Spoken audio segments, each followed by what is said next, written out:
It's a divisional clash here in Amalie Arena as the Tampa Bay Lightning look to pick up win number 50 of the season against the Ottawa Senators.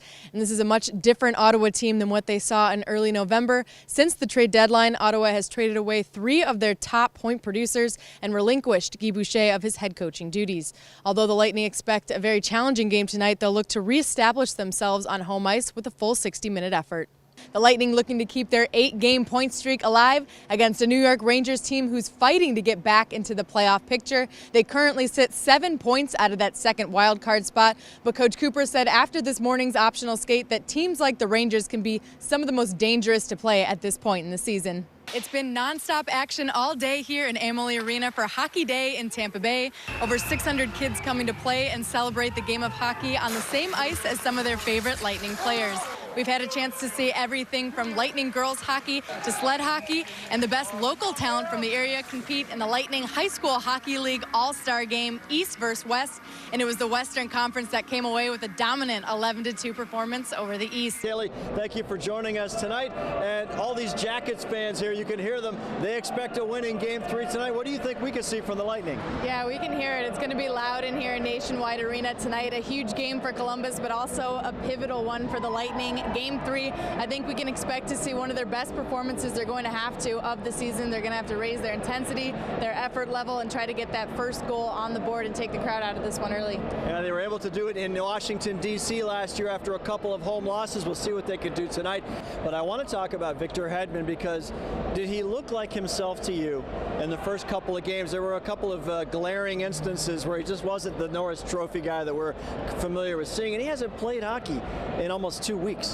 I mean, that's a challenge to have to step back after injury and go into a playoff-like atmosphere. Both Dan Girardi and Anton Strawman got some play experience in games in before the start of playoffs, so he said he was disappointed with his game, and I mean, everybody knows the type of player he is and what he's capable of doing, so I don't think there's any lack of confidence in what he's going to do moving forward should he return. But obviously a player that means so much to this team, the reigning Norris Trophy winner, as well as a catalyst for them on offense, quarterbacking the power play, so an opportunity for some of these young defensemen in Sergachev, Chernak to step up and eat some of those minutes. And this isn't the first time this season where they've had to face games without Victor Hedman. Earlier this year, late October, he missed 7 games with an upper body injury as well, and Ryan McDonough 8 points in 7 games during that stretch, the team 5-2. So they've seen adversity, and they're going to call on their depth right now, which they've relied on all season to carry them to this game. It's a good point. He did miss a chunk of games earlier in the year. Lightning fared pretty well. They're going to have to fare well tonight without number 77.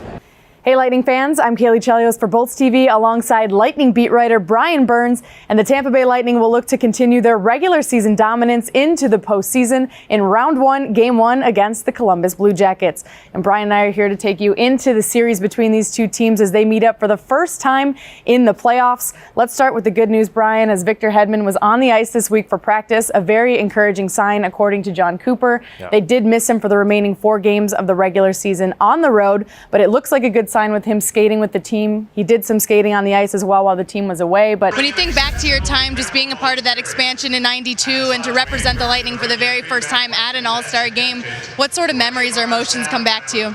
Well, I mean, it was an exciting year, you know, playing the home opener against Chicago and winning, and then a pretty exciting roster to be a part of, then getting to center line alongside Brett Hull and Wayne Gretzky. Do you have a name for that dynamic trio? Yeah, we never scored a goal in that game, but I got to play a period or 2 with Wayne Gretzky and Brett Hull. Thank you, Paul. Well, Ryan, you guys come out of Boston with 2 wins and a huge opportunity in Game 5 tonight. What did it take from your team to close it out and eliminate the Boston Bruins? Yeah, it took everything. We knew they were going to come hard. This is always the hardest one to win, is number 4, and getting 2 wins there was huge to be able to come home and try to do it in front of these fans in this building where we play so good. Down 1-0 after the first period, and then you go on to score 2 goals and regain the lead. What was the message from your leadership group? Yeah, just keep going. We liked the way we were playing. We were down a goal, but you know, we were fighting hard. We were getting some good chances. We stuck with it and eventually get the 2 to win, and then Vasi is huge for us. So much confidence from Andrei Vasilevsky, but how about from this crowd tonight? The energy, the momentum after that second period push, what did that feel like? Yeah, we love playing in front of these guys. It's unbelievable. Hockey's alive down south. There's no question about that, and we can't wait to go to the conference finals and hear these guys are behind us. Congratulations to you and your team for making Eastern Conference Finals. Thank you.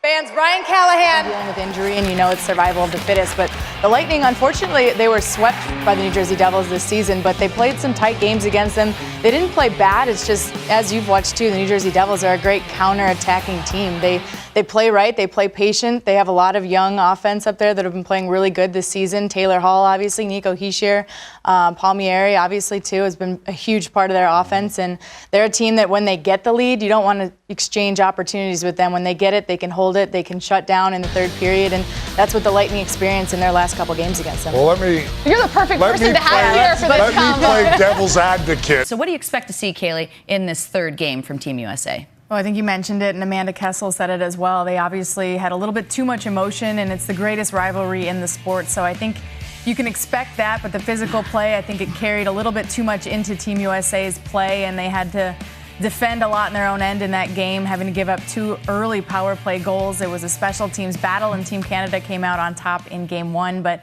I think in this game, they're going to look to stay disciplined, and now they're back on home soil. So they're in Hockeytown, USA in Detroit, and it's going to be exciting for them. They get a chance to see the red, white, and blue in the stadium, and there's no better feeling. I know McDonough's still out. We're waiting for him. But Tampa's second line is clicking with JT Miller. What's he bringing to the table that's different?